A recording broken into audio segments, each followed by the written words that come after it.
नमस्कार दोस्तों, आप सभी का पीके हिंदी स्टोरी चैनल पर स्वागत है।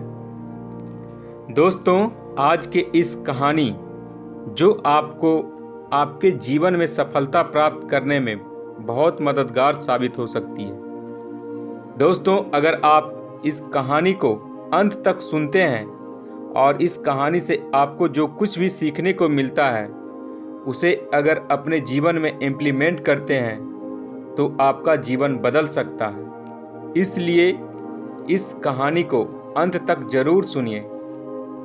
दोस्तों, आज के इस कहानी से आपको ये सीखने को मिलने वाला है कि जीवन में असंभव कुछ भी नहीं है और जब जागो तब सवेरा होता है। अगर आपको ये लगता है कि मैंने बहुत से बुरे काम किए हुए हैं और अब इन गलत कामों को सुधारने के लिए कोई भी विकल्प नहीं है, तो आपको गौतम बुद्ध के ये जीवन की यह कहानी एक बार अवश्य सुननी चाहिए। तो चलिए शुरू करते हैं। एक दिन बुद्ध श्रावस्ती के ही गांव में भिक्षाटन के लिए पहुंचते हैं। जब बुद्ध गांव में प्रवेश करते हैं तो देखते हैं कि पूरे गांव में सन्नाटा छाया हुआ है। दूर दूर तक कोई व्यक्ति नजर नहीं आ रहा था। बुद्ध के उस गांव के पहले द्वार पर जाते हैं और कहते हैं, भिक्षाम देहि, परंतु भीतर से बाहर कोई नहीं आता। बुद्ध दूसरे द्वार पर जाते हैं परंतु कोई दरवाजा नहीं खोलता। बुद्ध तीसरे द्वार पर जाते हैं परंतु उस द्वार से भी कोई व्यक्ति बाहर नहीं आता। फिर अचानक से एक दरवाजा खुलता है जिसमें से एक व्यक्ति बाहर निकलता है। वो जल्दी से बुद्ध का हाथ पकड़ता है और उन्हें अपने घर में ले जाता है और कहता है, क्षमा करें बुद्ध, परंतु इस समय आप बाहर नहीं जा सकते। उंगली माल को श्रावस्ती की सीमा पर देखा गया है। सभी गांव वाले डर के मारे अपने अपने घरों की खिड़कियां दरवाजे बंद करके बैठे हुए हैं। बुद्ध उस व्यक्ति से पूछते हैं, कौन है ये अंगुलीमाल और उससे इतना भय क्यों है? वह व्यक्ति कहता है, अंगुलीमाल एक राक्षस है।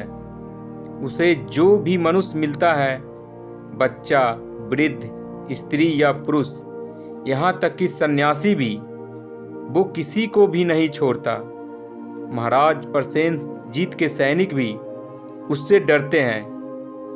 बुद्ध उस व्यक्ति से पूछते हैं, क्या वो ये सब धन के लालच में करता है? वो व्यक्ति कहता है, नहीं, धन का उसे कोई लालच नहीं है।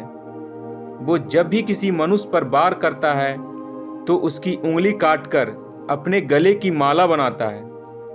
इसलिए उसका नाम उंगली माल पड़ गया है। और यह भी सुना है कि जब उसके गले की माला में 100 उंगलियां पूरी हो जाएगी तो उसकी विनाशक शक्तियां और भी ज़्यादा बढ़ जाएगी। बुद्ध कहते हैं, आभार आपका जो आपने मुझे उसके बारे में बताया। फिर वो व्यक्ति बुद्ध से कहता है कि कृपया कर आप बाहर न जाइए क्योंकि वो आप पर भी वार कर सकता है। बुद्ध कहते हैं, भय से अपनी राह छोड़ दो, ऐसा मैंने कभी नहीं किया। मुझे भिक्षा मांगता देख जन जन के हृदय में उंगलीमाल का भय कम होगा। फिर वो व्यक्ति कहता है, नहीं बुद्ध, आप मत जाइए, वो बहुत ही ज़्यादा खतरनाक है। बुद्ध कहते हैं, वो खतरनाक नहीं बल्कि दुखी है और मुझे उसके पास जाना होगा क्योंकि उसे मेरी आवश्यकता है। इतना कहकर बुद्ध उस व्यक्ति के पास से चले जाते हैं। कुछ दूर चलने के बाद बुद्ध वन में प्रवेश करते हैं। वन में चारों ओर एक सन्नाटा छाया हुआ होता है। दूर दूर तक न तो कोई मनुष्य और न ही कोई पशु पक्षी दिख रहा होता है, परंतु बुद्ध अपने मार्ग में आगे बढ़ते रहते हैं। अचानक बुद्ध के सामने उंगलीमाल आकर खड़ा हो जाता है। उसका रूप इतना डरावना होता है कि कोई भी व्यक्ति उसे देखकर ही भयभीत हो सकता है। उसके गले में उंगलियों की माला होती है। चेहरा और हाथ रक्त से सने होते हैं और शरीर बलशाली होता है। उसका रूप इतना भयानक होता है कि किसी भी साधारण व्यक्ति के प्राण तो उसे देखते ही निकल जाए। परंतु बुद्ध पर उंगलीमाल के इस डरावने रूप का कोई भी असर नहीं होता। बुद्ध कुछ क्षण तक एक शांत मुस्कुराहट के साथ उंगलीमाल के तरफ देखते हैं और फिर उसके बगल से निकलकर अपने मार्ग में आगे बढ़ जाते हैं। बुद्ध को ऐसा करते देख उंगलीमाल को ये समझ नहीं आता कि उसके साथ ये क्या हो रहा है। वह मन ही मन सोचता है कि मुझे देखकर लोग या तो भाग जाते हैं या मुझे देखकर ही मर जाते हैं या फिर मुझसे अपने प्राणों की भीख मांगने लगते हैं। मैंने कई सन्यासियों को भी मारा है, परंतु मैंने आज तक कोई ऐसा व्यक्ति नहीं देखा जो मुझे नज़रअंदाज करके अपने मार्ग में आगे बढ़ जाए। या तो इसने मुझ पर ध्यान नहीं दिया होगा या फिर हो सकता है कि यह देख ही नहीं सकता हो। परंतु मुझे इससे क्या, मुझे तो अपनी उंगलियों की माला पूरी करनी है। उंगलीमाल बुद्ध को आवाज़ लगाता है, ए साधु रुक। फिर भी बुद्ध उंगलीमाल को नज़रअंदाज करते हैं और अपने मार्ग में आगे बढ़ते रहते हैं। उंगलीमाल और ज़्यादा क्रोधित होकर बुद्ध को आवाज़ लगाता है, ए साधु रुक। फिर बुद्ध रुकते हैं। उंगलीमाल बुद्ध के पास जाता है और कहता है, मेरे आदेश देने के बाद भी तू रुका क्यों नहीं?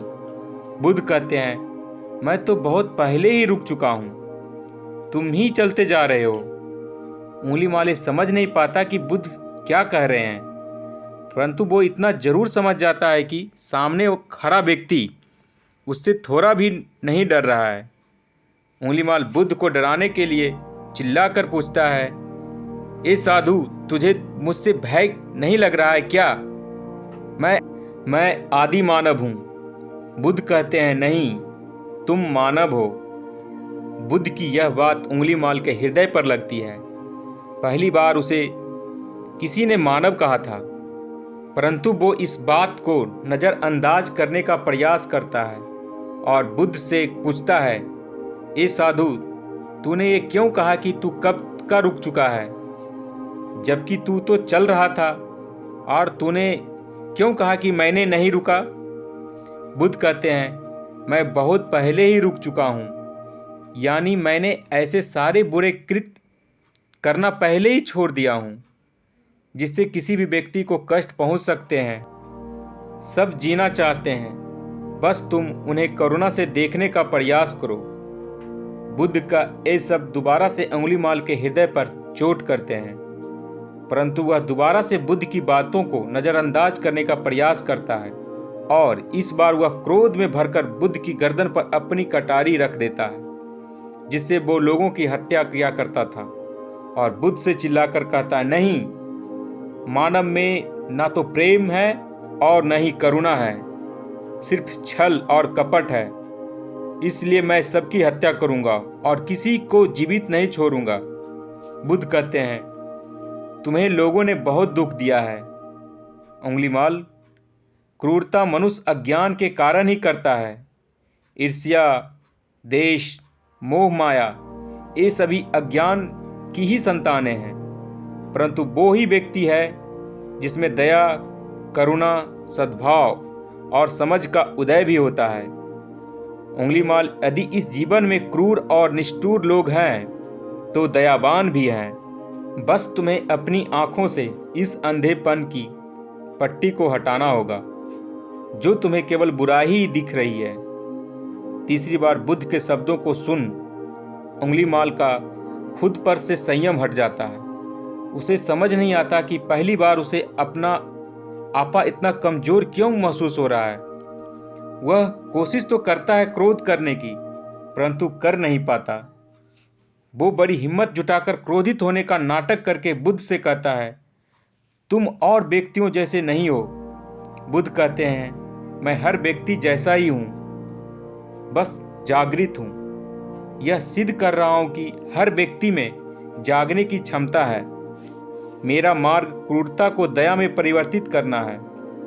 उंगलीमाल, तुम अनजाने में घृणा के पथ पर हो। बस इस क्षण रुक जाओ तुम्हारे भीतर भी ये क्षमता है कि तुम दया और करुणा के पथ पर चल सको। इतना सुनते ही उंगलीमाल के हाथ से कटारी जमीन पर गिर जाती है और उसकी आंखों से आंसू बहने लगते हैं। भला कोई कब तक बुद्ध को अनदेखा करेगा? उंगलीमाल रोते हुए बुद्ध से पूछता है, क्या आप वही हैं जिन्हें लोग बुद्ध कहते हैं, जो लोगों को मुक्ति के मार्ग पर चलना सिखाते हैं?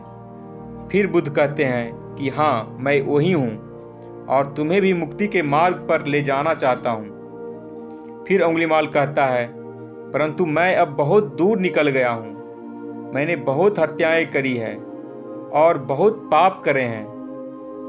मैं अब चाहकर भी वापस नहीं लौट सकता और मेरा वापस लौटना अब असंभव है। बुद्ध कहते हैं, असंभव कुछ भी नहीं है, जब जागो तभी सवेरा। उंगलीमाल कहते हैं, मैं अब पुनः जीवन की ओर नहीं मुड़ सकता, बहुत देर हो चुकी है। बुद्ध कहते हैं, तुम में इतनी चेतना है कि तुम जानते हो कि जो तुमने अब तक किया वह बुरा था। इसका अर्थ यह है कि तुम जानते हो कि क्या अच्छा है और क्या बुरा। उंगलीमाल, जिस दिन से तुमने अच्छा कार्य करना शुरू कर दिया, उस दिन से तुम्हारा एक नया जीवन शुरू हो जाएगा। फिर उंगलीमाल कहता है, मैं कितने भी अच्छे कार्य क्यों न कर लूं, परंतु लोग मुझे उसी दृष्टि से देखेंगे, मुझे चैन से जीने नहीं देंगे। बुद्ध कहते हैं, उंगलीमाल, यदि तुमने हिंसा का मार्ग छोड़ा तो मैं तुम्हें मार्ग दिखाऊंगा और तुम्हारा संरक्षण करूंगा। मैं तुम्हें लोगों की घृणा से बचाऊंगा। बस पहला कदम तुम्हें ही उठाना होगा। उंगलीमाल पूछता है, क्या ये हो सकता है? बुद्ध कहते हैं, अवश्य हो सकता है। तुम में असमान बुद्धि है उंगलीमाल, तुम परम सत्य के पथ पर बहुत आगे जाओगे। उंगलीमाल रोते हुए बुद्ध के चरणों में गिर पड़ता है और कहता है, मैं आपको वचन देता हूं कि मैं सारे बुरे कृत्य करना छोड़ दूंगा और आपके पीछे करुणा के पथ पर चलना सीखूंगा। कृपया कर आप मुझे अपना शिष्य बना लीजिए। बुद्ध कहते हैं, मैं किसी को अपना शिष्य नहीं बनाता, बल्कि व्यक्ति स्वयं मेरे संग से जुड़ता है। उंगलीमाल उसी समय बुद्ध का भिक्षु बन जाता है। यहाँ पर एक बात समझनी जरूरी है कि बुद्ध किसी को भी अपना शिष्य या भिक्षु नहीं बनाते थे। जो भी व्यक्ति उनके साथ जुड़ता था वो उसे केवल मार्ग दिखाते थे और वो उस मार्ग पर चलता था। भिक्षु और शिष्य शब्द केवल संघ से जुड़ने वाले लोगों की पहचान होती थी। कहानी में आगे बढ़ते हैं। बुद्ध का भिक्षु बनने के बाद उसका नाम अहिंसक पड़ जाता है। फिर बुद्ध ने जैसा उसका नाम रखा था और वो ठीक वैसा ही बन चुका था। दोस्तों, आइए जानते हैं कि कैसे उंगलीमाल राक्षस एक अहिंसक बना। इसे जानने के लिए हम कहानी के अंत तक बने रहेंगे। जब अहिंसक प्रथम बार अन्य भिक्षुओं के साथ एक गांव में भिक्षाटन के लिए जाता है तो गांव के कुछ लोग उससे बदला लेने के लिए उसे लाठी डंडों से पीटने लगते हैं। जब ये बात बुद्ध को पता चलती है तो वे तुरंत उसे बचाने के लिए उसके पास पहुंचते हैं और अपने शरीर को उन लाठी डंडों के बीच में ले जाते हैं जो अहिंसक को पड़ रहे थे। बुद्ध को देखकर वे गांव वाले डंडे और पत्थर मारना बंद कर देते हैं। सभी लोग बुद्ध से कहते हैं, बुद्ध, क्यों आप इस हत्यारे उंगलीमाल की रक्षा कर रहे हैं? न जाने कितने लोगों की जानें ली गई है इसने। बुद्ध कहते हैं, अब यह उंगलीमाल नहीं है, बल्कि इसका नाम अब अहिंसक है। अब यह आपकी तरह ही मानव है। वे गांव वाले कहते हैं, ऐसा आदमी कभी नहीं बदल सकता है। बुद्ध कहते हैं, यह बदल चुका है, बस आप सब लोग इसे अपनी पुरानी दृष्टि से देख रहे हैं। यदि यह उंगलीमाल होता तो क्या आप में से किसी की भी इतना साहस या बल होता कि कोई इसे उंगली भी लगा सके? ये आपका हर बार खाता रहा, और क्या इसने आप पर कभी पलटवार किया? नहीं ना। क्या ये परिवर्तन आपको नहीं दिखा? आज इसने अपना लहू बहाकर अपने सारे बुरे कृत्य धो डाले हैं। आप लोगों के द्वारा इतनी मार खाने के बाद भी इसकी आंखों में आपके लिए क्रोध नहीं है। क्या यह बदलाव आपको नहीं दिख रहा है? यह तो बदल गया, परंतु आप कब बदलेंगे? इतने में ही उन गांव वालों में से एक स्त्री कहती है, यह परिवर्तन मैंने स्वयं देखा है। वो स्त्री गांव वालों से कहती है, आप में से कौन ऐसा है जो दूसरों को दुख में दुखी हो, दूसरों की पीड़ा सहन न हो तो उसे हर प्रकार की सहायता प्रदान करें। और ऐसा इस भिक्षु ने किया। 2 दिन पहले एक व्यापारी अपनी पत्नी को लेकर जा रहा था और इसकी पत्नी प्रसव पीड़ा से व्याकुल थी। तब मैं पास से ही गुजर रही थी, इसलिए मैं भी दौड़ी दौड़ी गई। उस स्त्री को पीड़ा बढ़ती जा रही थी। घना जंगल होने के कारण उसे कहीं ले जाया भी नहीं जा सकता था। तभी यह भिक्षु वहां आ पहुंचा और इसने मुझसे पूछा कि क्या हुआ बहन। मैंने उसे बताया कि यह स्त्री प्रसव पीड़ा में है और इस घने वन में हम कुछ भी नहीं कर पा रहे हैं। कब तक यह कष्ट भोगेगी? कहीं इसके और इसके बच्चे के प्राण न चले जाएं। फिर इस भिक्षु ने मुझसे कहा कि ऐसा नहीं होगा, मैं अभी अपने गुरु के पास जाऊंगा, वे अवश्य ही कोई मार्ग दिखाएंगे। इतना कहकर ये भिक्षु दौड़कर वहां से चला गया। बुद्ध कहते हैं कि फिर व्यथित हो अहिंसक मेरे समक्ष आया और मेरे पैरों में गिरकर मुझसे कहने लगा, बुद्ध, एक स्त्री गहन प्रसव पीड़ा में है और उसकी पीड़ा बढ़ती ही जा रही है। कहीं माँ और बच्चे को कुछ हो न जाए। ये सब सुनकर बुद्ध ने कहा कि दौड़ कर जाओ और उससे कहो, बहन, जिस दिन से मेरा जन्म हुआ है मैंने जानबूझकर किसी भी प्राणी को कष्ट नहीं पहुंचाया है। मेरे सत्कर्म तुम्हारा सुरक्षा कवच बने और आपके शिशु की रक्षा करें। अहिंसक ने मुझसे कहा, परंतु यह तो असत्य होगा बुद्ध। सत्य तो यह है कि मैंने आज तक बहुत से प्राणियों को कष्ट पहुंचाया है। यदि मैंने ऐसा कहा तो वे माता और शिशु उसी क्षण प्राण त्याग देंगे। फिर बुद्ध ने कहा, तो तुरंत जाओ और उस स्त्री से कहो, बहन, जिस दिन से मेरा एक नया जन्म हुआ है मैंने सभी बुरे कृत्यों को त्यागा है और उस दिन से मैंने किसी भी प्राणी को कष्ट नहीं पहुंचाया है और मेरे सत्कर्म आपका सुरक्षा कवच बने और आपके शिशु की रक्षा करे। फिर अहिंसक ने बुद्ध से पूछा कि क्या मेरे सत्कर्म उन्हें बचा लेंगे? बुद्ध ने कहा कि अवश्य, यह तुम्हारी अपनी कमाई है। या तो तुम इसे अपने लिए बचा कर रखो या फिर किसी पराये पे खर्च कर दो। अपने कमाए सत्कर्म को किसी पराये पर न्यौछावर करने से पहले अहिंसक ने एक क्षण नहीं सोचा और वो उसी समय उस स्त्री और उसके शिशु की जान बचाने के लिए वहां चला गया। वह स्त्री कहती है कि हाँ, यह भिक्षु दौड़कर वहां आया और अभी भी वो स्त्री गहन पीड़ा से जूझ रही थी। इसने अपने दोनों हाथ जोड़े और आंखें बंद करके कहने लगा, बहन, जिस क्षण से मैं भिक्षु बना हूं उस क्षण के बाद मैंने कोई भी ऐसा कृत्य नहीं किया जिससे कि किसी भी प्राणी को कष्ट पहुंचे। मेरे सत्कर्म आपके लिए सुरक्षा कवच बने, आपकी और आपके शिशु की रक्षा करे। और इतना कहते ही उस स्त्री ने अपने बच्चे को जन्म दे दिया। फिर बुद्ध कहते हैं कि दूसरों के दुख से दुखी होने वाला यह व्यक्ति अहिंसक कैसे किसी को दुख दे सकता है? यदि ये भिक्षु मन का सच्चा न होता तो वह स्त्री कब के अपने प्राण त्याग चुकी होती। फिर अहिंसक ने बुद्ध से कहा कि इन्हें मत रोकिए बुद्ध, इन्हें मारने दीजिए और तब तक मारने दीजिए जब तक कि इनके मन का क्रोध शांत न हो जाए। फिर बुद्ध अहिंसक से कहते हैं, कर्म और गुणों के भंडार हो तुम, आज तुमने अपने नाम अहिंसक को सिद्ध कर दिया है। बुद्ध और उस स्त्री की बात सुन वे सभी गांव वाले कहते हैं, आप सही कह रहे हैं, बुद्ध अहिंसक बदल चुका है और हमसे ही देखने में भूल हो गई थी।